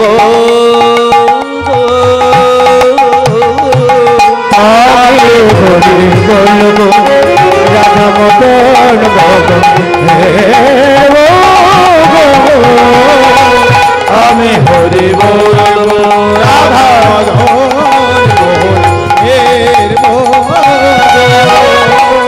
আমি হরি বলবো। ব্যাস, দেখতে দেখতে নরোত্তম ইতিমধ্যেই পৌঁছে গেল বৃন্দাবনে। বৃন্দাবনে পৌঁছে গেল, জীব গোস্বামী পাদের চরণে আছাড় খেয়ে পড়ল। সবাই মিলে বলুন, মধুময় শ্রীধাম বৃন্দাবন ধাম কি, জীব গোস্বামী পাদ কি, জীব গোস্বামী পাদ কি, জীব গোস্বামী পাদ কি। এবার জীব গোস্বামী পাদের চরণে আছাড় খেয়ে পড়ল নরোত্তম। জীব গোস্বামী পাদ এসে বলছে, এই খোকা, এই খোকা, কি নাম তো? কি নাম? নুরু নুরু নুরু। নুরু নরোত্তম। যখনই বলেছে কি নাম তোর, তখন বাচ্চা ছেলেটা বলছে, আমার নাম নরোত্তম। বাবা ঠাকুর, নরোত্তম কোত্থেকে এসেছিস রে? আমি বাংলা থেকে এসেছি। আচ্ছা, বাংলা থেকে এসেছিস? বাবা কি করে? আমার বাবা একজন রাজা মশাই। আচ্ছা, তার মানে তুই রাজার ছেলেই তো? শোন, তা রাজার ছেলে বাংলা থেকে এসেছিস, আমার জয়ধ্বনি দিচ্ছিস, কি চাস আমার কাছে? তখন নরোত্তম বলছেন, বাবা ঠাকুর, আপনার কাছে আমি এসেছি, আপনার কাছে আমি কিচ্ছুই চাই না, শুধু আমাকে দীক্ষা দেবেন, আপনার কোলে বসে আমি দীক্ষা মন্ত্র নেব রাধা গোবিন্দের সেবা করার জন্য। তখন নরোত্তম বলছে, জীব গোস্বামীপাদ বলছে, শোনো শোনো শোনো, দীক্ষা আমি তোমাকে অবশ্যই দেব, কিন্তু তোমার মা বাবাকে নিয়ে এসো, মা বাবার সঙ্গে একটু আলাপ পরিচয় করি। যখনই বলেছে মা বাবাকে নিয়ে এসো, তখন নরোত্তম বলছেন, বাবা ঠাকুর, আমি তো মা বাবাকে নিয়ে আসি না, আমি মা বাবাকে ছেড়ে দিয়ে ঘুমন্ত মা বাবাকে প্রণাম করে আমি বৃন্দাবনে একা চলে এসেছি, আপনি আমাকে দয়া করে দীক্ষা দিন। যখনই বলেছি আমি একা চলে এসেছি, জীব গোস্বামীপাদ তখন বলছেন, নরোত্তম, তুমি এইটুকু বাচ্চা ছেলে বৃন্দাবনে বাংলা থেকে একা আসলে, তোমার পথে কোনো দুর্ঘটনা ঘটেনি? হ্যাঁ বাবা ঠাকুর, ঘটেছে। আমি বিহারের একটি জঙ্গলে অজ্ঞান হয়ে গেছিলাম, এক ব্রাহ্মণ আমার মাথায় জলের ছিটে দিয়ে জ্ঞান ফিরিয়ে দিয়ে দুগ্ধপান করিয়ে দিয়েছিলেন। তারপরে উত্তরপ্রদেশে এসে আমি গাছের তলায় ঘুমিয়ে পড়েছিলাম, স্বপ্নের ঘরে আমি দুই গোস্বামীকে দেখলাম। ওনারা বললেন রূপ গোস্বামী আর সনাতন গোস্বামী, এবং ওনারা আমাকে আর একটা কথা বললেন, যে ব্রাহ্মণ আমাকে কোলে করে দুগ্ধ পান করিয়ে দিয়েছিলেন, জ্ঞান ফিরিয়ে দিয়েছিলেন, উনি নাকি সাক্ষাৎ চৈতন্য মহাপ্রভু। জীব গোস্বামীপাদ বলছে, নরোত্তম, কি বলছো তুমি,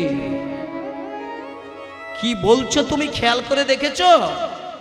শোনো একটা কথা বলি, তুমি যে রূপ গোস্বামীকে স্বপ্নের ঘরে দেখলে, যে সনাতন গোস্বামীকে তুমি স্বপ্নের ঘরে দেখলে, এই রূপ সনাতন সম্পর্কে আমার জ্যাঠামশাই। রূপ গোস্বামী হচ্ছে বড় ভাই, সনাতন গোস্বামী হচ্ছে মেজ ভাই, আর ওনাদেরই একজন ছোট ভাই ছিলেন যার নাম অনুপম গোস্বামী, যিনি আমার সম্পর্কে বাবা ছিলেন। শোনো, আমি দুই জ্যাঠামশাইয়ের কোলে বসে আমি দীক্ষা নিয়েছিলাম, রাধা গোবিন্দের সেবা শিক্ষা নিয়েছিলাম। তাই দীক্ষা যদি তোমাকে নিতে হয়, তাহলে আমি তোমাকে দীক্ষা দেব না। তুমি যে রূপ সনাতনকে স্বপ্নের ঘরে দেখতে পেলে, সেই রূপ সনাতন যে হৃদয়ে দেখা দেয়, আমি সেই হৃদয়ে আমি কোনোদিন দীক্ষা দিতে পারি না। দীক্ষা যদি তোমাকে নিতে হয়, তাহলে আমি তোমাকে একটা কথা বলে দিই, রূপ গোস্বামী আর সনাতন গোস্বামীর সমকক্ষ বৈষ্ণব বৃন্দাবনে এই মুহূর্তে একজন আছেন, তার নাম লোকনাথ গোস্বামীপাদ। তুমি একটু ওনার কাছে গিয়ে হাজির হও, তুমি একটু ওনার চরণ ধরে কান্নাকাটি করো। উনি যদি তোমাকে কৃপা করে তোমাকে দীক্ষাটা দিয়ে দিতে পারেন, তাহলে জানতে হবে তোমার মানব জীবন ধন্য হয়ে গেছে। এইবার নরোত্তম ছুটে গিয়ে লোকনাথ গোস্বামীপাদের চরণ ধরে কান্নাকাটি করতে লাগলো। লোকনাথ গোস্বামীপাদ কি জয়, লোকনাথ গোস্বামীপাদ কি জয়, লোকনাথ গোস্বামীপাদ কি জয়। এবার লোকনাথ গোস্বামীর কাছে নরোত্তম যেই গেছে, লোকনাথ প্রভু বলছে, এই খোকা, তুমি আমার কাছে এসেছো কেন? তখন নরোত্তম বলছেন, বাবা ঠাকুর, আপনি আমাকে দীক্ষা দেবেন। দীক্ষা? কি নাম বাবা তোমার? আমার নাম নরোত্তম। বাবার নাম কৃষ্ণানন্দ দত্ত। বাড়ি কোথায়? আমি বাংলা থেকে এসেছি। তোমার বাবা কি করেন? আমার বাবা একজন রাজামশাই। শোনো একটা কথা বলি, রাজার ছেলে বৃন্দাবনে এসেছো, প্রসাদ পাও, ঘোরো, ফেরো, বেরিয়ে যাও। আমার কাছে দীক্ষা নিতে আসলেই আমি দীক্ষা দিই না, আমি জীবনে কোনোদিন কাউকে দীক্ষা দিই না, এটা আমার প্রতিজ্ঞা। আর তাছাড়া দীক্ষা যদি নিতে হয়, বৃন্দাবনে অনেক বৈষ্ণব আছে, তাদের কাছে চলে যাও, আমি তোমায় দীক্ষা দেব না। নরোত্তম মনে মনে ভাবলেন, আপনি শুধু আমার এই জন্মের গুরু নন, আপনি আমার গত জন্মের গুরু ছিলেন বটে। দীক্ষা আপনি নাইবা দিলেন, আপনার মুখপানে চেয়ে মরে যাব, তবু আমি কারোর কাছে দীক্ষা নেব না। আমার চোখ দানে দিলা যে, জন্মে জন্মে গুরু সে, আমার চোখ দানে দিলা যে, জন্মে জন্মে গুরু সে আমার চক্ষু দানে দিলা যে জন্মে জন্মে গুরু সে আমার চক্ষু দান দিলা যে জন্মে জন্ম গুরু সে লোকনাথ লোকের জীবন লোকনাথ লোকের জীবন লোকনাথ লোকের জীবন লোকনাথ লোকের জীবন লোকনাথ লোকের জীবন লোকনাথ লোকের জীবন লোকনাথ লোকের জীবন। এখানে যারা দীক্ষা নিয়েছেন তাদেরকে একটা কথা বলি, দীক্ষা যদি আপনারা গুরুর কাছ থেকে নিয়ে থাকেন, শাস্ত্রে একটা কথা আছে, দীক্ষা গ্রহণ করার পরে গুরুর সঙ্গে আপনার সম্পর্কটা কেমন হওয়া উচিত। যদি কোনোদিন এইরকম ধরনের কোনো গুরুর সান্নিধ্য আপনি পেয়েছেন যে দীক্ষা গ্রহণের পরে গুরুর চরণ স্পর্শ করা, গুরুর বদন দর্শন করলে আপনার হৃদয় মাঝে রাধা গোবিন্দের প্রেম জেগে যায়, গুরুকে দেখলে পরেই যেন হৃদয়ে প্রেম এসে যায়, গুরুর চরণ স্পর্শ করলেই যেন হা কৃষ্ণ বলে কাঁদতে ইচ্ছে করে, এইরকম ভাব এইরকম আবেগ যদি কোনোদিন আপনার এসে যায়, তাহলে জানবেন ওই গুরু আপনার গত জন্মের গুরু ছিল। গুরুর সঙ্গে শিষ্যের সম্পর্ক এমনই হওয়া উচিত যেখানে গুরু শিষ্যের নয়নের মিলনে রাধা কৃষ্ণের প্রেম জাগরিত হয়। আর যদি কোনোদিন এইরকম একটা দৃশ্য দেখেন যে গুরুর কাছ থেকে দীক্ষা নিয়েছেন কিন্তু ভক্তি জগতের দিক থেকে সম্পর্কটা আপনার ভালো নয়, গুরুর সঙ্গে সম্পর্ক আপনার তিক্ত সম্পর্ক, তাহলে আপনি জানবেন ওইটা আপনার সঠিক গুরু নির্বাচন হয়নি, আপনাকে আবারও গুরু ধরতে হবে। আজকে নরোত্তম লোকনাথ প্রভুর কাছ থেকে দীক্ষা নিয়েছেন, দীক্ষা নেবেন এটা প্রতিজ্ঞা করলেন, কিন্তু লোকনাথ প্রভু বললেন আমি তোমাকে দীক্ষা দেব না।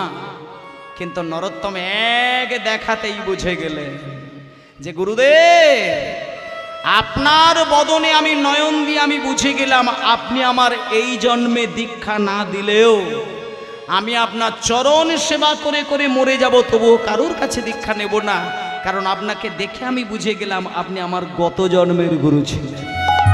তাই জন্য বলছেন আমার চক্ষু দানে দিলা যে জন্মে জন্মে গুরু সে দানে দিলা যে জন্মে জন্মে গুরু সে লোকনাথ লোকের জীবন লোকনাথ লোকের জীবন লোকনাথ লোকের জীবন লোকনাথ লোকের জীবন। আজকে লোকনাথ গোস্বামী নরোত্তমকে দীক্ষা দিতে চাইলেন না। ভক্তমণ্ডলী মায়েরা দীক্ষা দিচ্ছেন না, দীক্ষা দিচ্ছেন না, দীক্ষা দিচ্ছেন না, দেখতে দেখতে অনেকগুলো দিন কাটলো, অনেকগুলো মাস কাটলো, অনেকগুলো বছর কাটলো। আস্তে আস্তে আস্তে হঠাৎ একদিন নরোত্তম একটা অদ্ভুত দৃশ্য দেখতে পেলেন। দেখলেন সেদিনকে ছিল প্রচন্ড ঠান্ডা। মায়েরা আস্তে আস্তে আস্তে আস্তে আস্তে আস্তে আস্তে খুব আইঢাই হই হই হয়ে গেল। সেই যে বললাম ভিক্ষায় যাচ্ছে, ওই যে ভিক্ষায় বেরোলো, ব্যাস আসরটি ওই যে ভাঙলো, আর আপনাদের মন বসে না, এবার উড়ি বিড়ি হচ্ছে। যদিও টাইম হয়ে গেছে সেটাও আপনারা জানেন, এবার পরবর্তী দল আসবে। শোনেন শোনেন শোনেন, প্রসাদ দিচ্ছে, প্রসাদ পান, কিন্তু মনটাকে স্থির করুন। লোকনাথ প্রভু দীক্ষা দেবে না, নরোত্তম ছাড়বে না, এই তো ঘটনা। হঠাৎ একদিন নরোত্তম দেখতে পেল প্রচন্ড ঠান্ডা, ভোরের বেলা লোকনাথ প্রভু মলত্যাগ করতে যাচ্ছে যমুনা নদীর ধারে। এবার মলত্যাগ করতে যাচ্ছেন একটা এত বয়স্ক মানুষ, কিন্তু সঙ্গে কেউ নেই। আর লোকনাথ প্রভুর বয়স অনেক অনেক, ওনার বয়সে বৃন্দাবনে আর কেউ নেই, একমাত্র উনিই রয়েছেন। ঠকঠকে চেহারা, চোখে ভালো করে দেখতে পায় না, কানে ভালো করে শুনতে পায় না, স্মৃতিশক্তিটা অনেকটা কমে গেছে। এইরকম একজন বয়স্ক গুরুদেব, তিনি মলত্যাগ করতে যাচ্ছেন। আচ্ছা, এখানে যেহেতু মলত্যাগের কথাটা উঠলো, একটুখানি বলে রাখি। বলে হরিবাসরে আবার পায়খানা টাইখানার গল্প কেন আসছে, একটুখানি বলি। সাধারণ মানুষের পায়খানা আর পরম ত্যাগী বৈষ্ণবের পায়খানা, দুটো পায়খানা কিন্তু এক নয়। শাস্ত্র বলছে সাধারণ মানুষের দেহ থেকে যে বর্জ্য পদার্থটা বার হয় ওটাকে পায়খানা বলতে পারেন, মল বলতে পারেন, ইত্যাদি ইত্যাদি যা ইচ্ছা বলতে পারেন। কিন্তু পরম বৈষ্ণব যিনি হবেন তার পায়খানাটা শাস্ত্র মতে বলছে পায়খানা নয়, ওটার নাম হচ্ছে বিষ্ঠা। তাহলে এইবার আপনার প্রশ্ন আসতে পারে যে পরম বৈষ্ণবের ব্যাখ্যাটা কি, কাকে আমি পরম বৈষ্ণব ধরবো? এই ক্ষেত্রে বলছেন যে পরম বৈষ্ণবের মূলত দুটি প্রমাণ। এক নম্বর প্রমাণ হচ্ছে যে মানুষটি জন্ম থেকে মৃত্যু পর্যন্ত রাধা গোবিন্দের প্রসাদ ছাড়া বাইরের কোনো জিনিস ভক্ষণ করেন নাই, এটা এক নম্বর। আর দ্বিতীয় হলো যে মানুষটা জন্ম থেকে মৃত্যু পর্যন্ত রাধা গোবিন্দের নাম প্রেমের মধ্যে নিজেকে ডুবিয়ে রাখেন, এই মানুষের দেহ থেকে যে পায়খানাটা বার হয় সেটা বলা হচ্ছে বিষ্ঠা। আর লোকনাথ গোস্বামী হচ্ছে পরম বৈষ্ণব। তিনি আজকে মলত্যাগ করতে গেছেন যমুনা নদীর ধারে, আর ছোট্ট ছেলেটা পিছনে পিছনে যাচ্ছেন। ছোট্ট ছেলেটা মানে কে? নরোত্তম যাচ্ছে।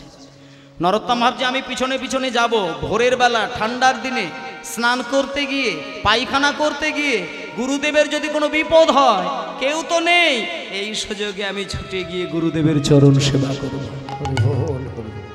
এই বলে যখন মলত্যাগ করতে যায়, নরোত্তম ভোরের বেলায় অন্ধকারের মধ্যেই হালকা হালকা দেখতে পাচ্ছে যে লোকনাথ গোস্বামী বারবার যমুনার জলে স্নান করছেন।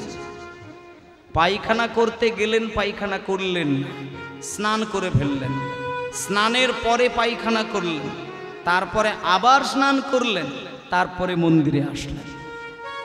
নরোত্তম ভালো করে খেয়াল করে দেখলেন গুরুদেব বারবার স্নান করছে কেন, তার কারণটা ধরে ফেললেন। কারণটা কি না, চোখে ভালো করে দেখতে পায় না, মনে রাখতে পারে না।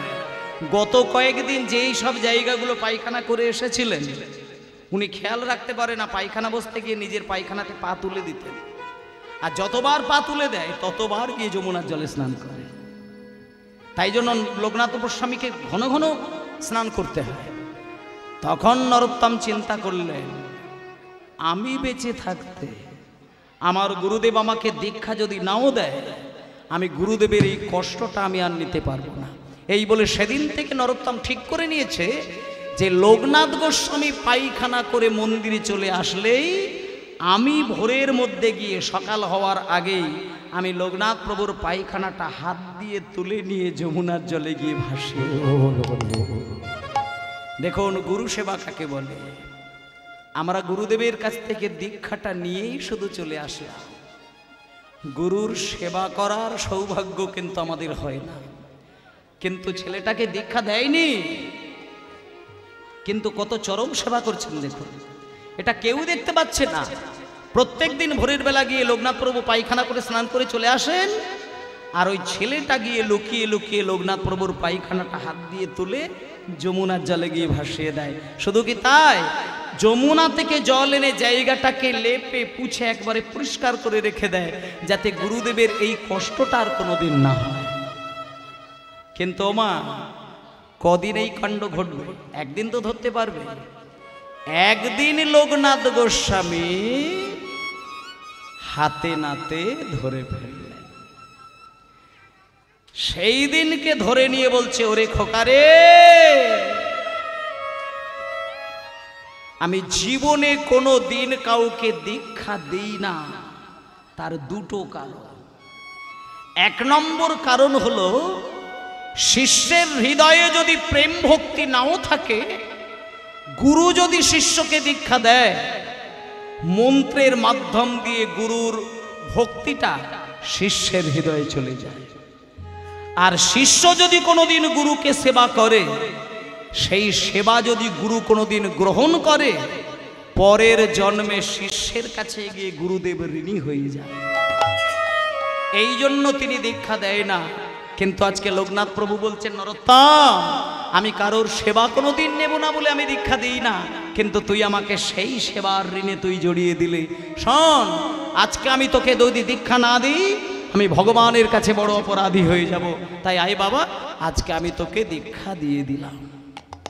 যে লোকনাথ প্রভু জীবনে জীবনে জীবনে কোনোদিন কাউকে দীক্ষা দেয় না, আজকে নরোত্তমকে বুকের মাঝখানে জড়িয়ে ধরে দুটো কানে দীক্ষা মন্ত্র দিয়ে দিলেন আর বললেন, খোকা শোন, তুই হলি আমার জীবনের প্রথম শিষ্য, আর তুই হলি আমার জীবনের শেষ শিষ্য। ব্যাস হয়ে গেল দীক্ষা। এবার যেই দীক্ষা হয়ে গেল, মায়েরা এইবার বলি, লোকনাথ গোস্বামী দীক্ষা দিয়েছে এই খবরটা চলে গেল পৃথিবীর মধ্যে একজন শ্রেষ্ঠ সঙ্গীত গায়ক, যার নাম ছিল, মানে আপনারা কিন্তু চেনেন, বলে দিই একটুখানি, আপনারা একজনের নাম শুনেছেন, তানসেনের নাম আপনারা শুনেছেন। তানসেন আগেকার দিনে ভারতবর্ষের সম্রাট আকবরের রাজসভায় যিনি গান শোনাতেন, তার নাম তানসেন। তানসেনের যিনি গুরুদেব ছিলেন, তিনি হলেন হরিদাস স্বামী। হরিদাস স্বামী আজকে নরোত্তমের কাছে গিয়ে বলছে, নরোত্তম, তোমাকে লোকনাথ গোস্বামী দীক্ষা দিয়েছে মানে কম কথা নয় বাবা, এসো আমি তোমাকে কোলে করে উচ্চাঙ্গ সঙ্গীত শেখাবো। এই বলে নরোত্তমকে কোলে বসিয়ে ওই হরিদাস স্বামী উচ্চাঙ্গ সঙ্গীত মানে গান বাজনা শিখিয়েছিলেন। তারপরে আসছেন শ্রীনিবাস আচার্য প্রভু। আচার্য প্রভু এসে আজকে বলছে, নরোত্তম, তোমাকে আমি শেখাবো কেমন করে রাধা গোবিন্দ সেবা করতে হয়। রাধা কৃষ্ণ প্রাণ মোর যুগল কিশোর। একটুখানি বলে দিই, আজকে রাধা কৃষ্ণের যুগল গান গাইলেও কিন্তু পালাটা কিন্তু রাধা কৃষ্ণের যুগলে মিলনে শেষ নয়। আমার পালাটা শেষ হবে নরোত্তম দাস ঠাকুর যখন চলে আসবেন বাংলায়, এবং বাংলায় এসে ওনার যখন দেহ ত্যাগ করবেন, পরলোক গমন করবেন, সেইখানে এসে আজকে পালাটা শেষ হবে। তাই পরবর্তী দল যিনি আছেন ওনাকে তোলার জন্য ব্যবস্থা করুন। আর আমার একটুখানি সামান্য অংশ বাকি রয়েছে। যাই,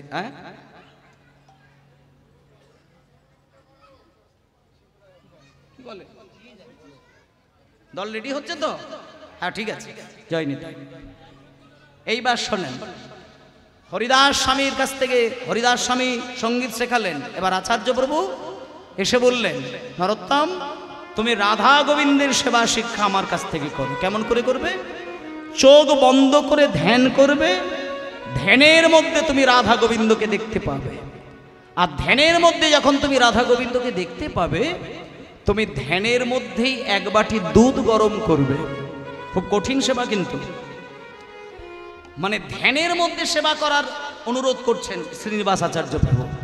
ধ্যানে তুমি রাধা গোবিন্দকে দেখবে, ধ্যানে তুমি শুকনো জ্বালানি কাঠে আগুন দেবে, ধ্যানে তুমি একটা পাত্রে দুধ গরম বসাবে, সেই হালকা গরম দুধ তুমি রাধা কৃষ্ণের মুখের সামনে ধরবে, এইটাই হবে তোমার কৃষ্ণ সেবা। এইবার নরোত্তম ধ্যানের মধ্যে ডুবে গেল। এইবার ধ্যানের মধ্যে ডুবে গিয়ে দেখতে পেল দুটো ভ্রুর মাঝে একটা তীব্র আলোর জ্যোতি।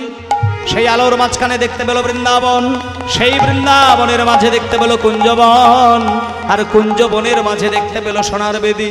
সোনার বেদীর উপরে দাঁড়িয়ে রয়েছে রাধা কৃষ্ণ, তাদের একে অপরের কথোপকথন। রাধা কৃষ্ণ প্রাণ যুগল কিশোর, রাধা কৃষ্ণ প্রাণ যুগল কিশোর, রাধা কৃষ্ণের প্রাণ যুগল কিশোর। জীবনে মরণে গতি আরে নাহি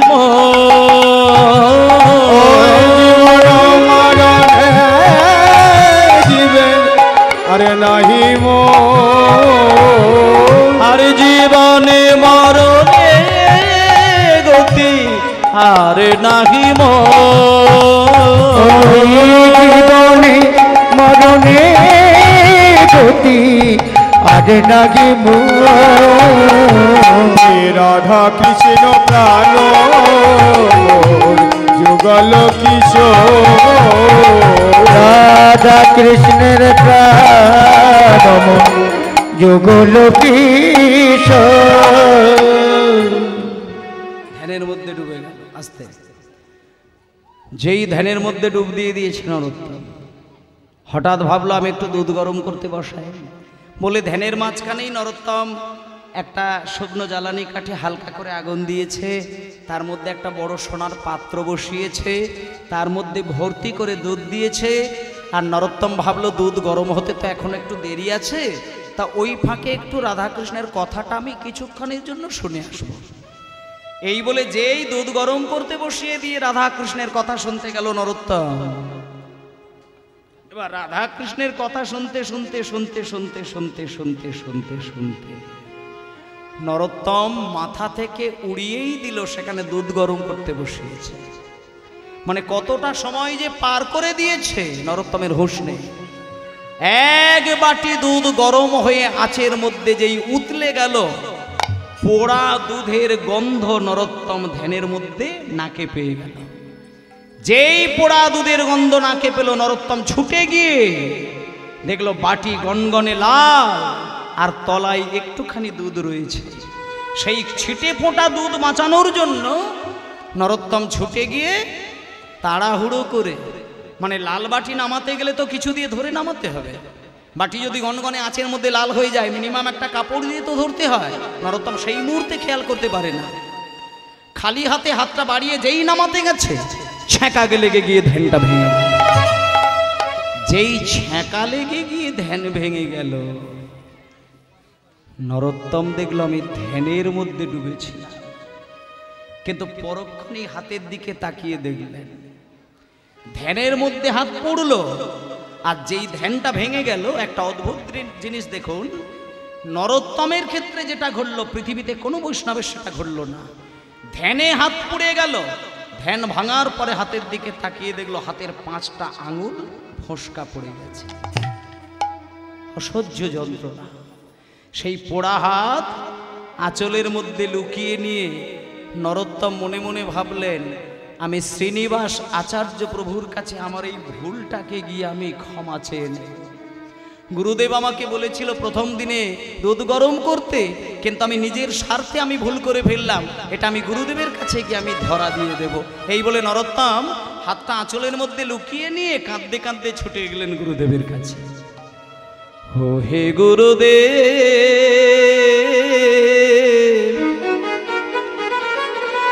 আমি কি করিলাম? ও হে গুরুদেব, আমি কি করিলাম? ও হে গুরুদেব, কি করিলাম? ও হে গুরুদেব, আমি কি করিলাম?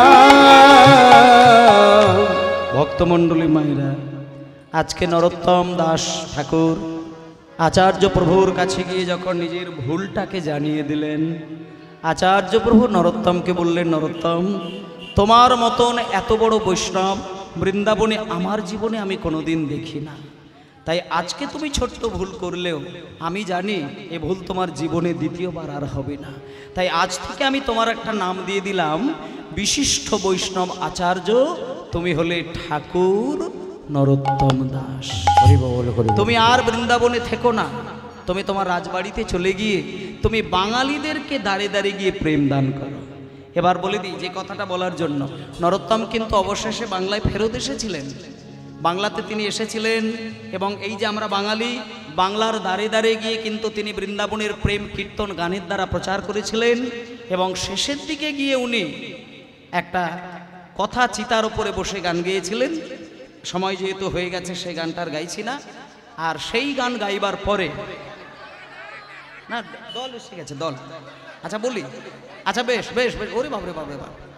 চিতার উপরে উঠে নরোত্তম দাস 7 দিনের ধ্যান ভঙ্গ হয় না বলে কিছু দুষ্টু মানুষ চিতার উপরে তুলে দিয়ে চিতায় আগুন দিতে গেছিলেন। তখন নরোত্তম দাসের ধ্যানটা ভাঙল হাজার বৈষ্ণবের ক্রন্দন ধ্বনি শুনে। এবং সেই চিতার উপরে উঠেই নরোত্তম দাস একটা গান গেয়েছিলেন।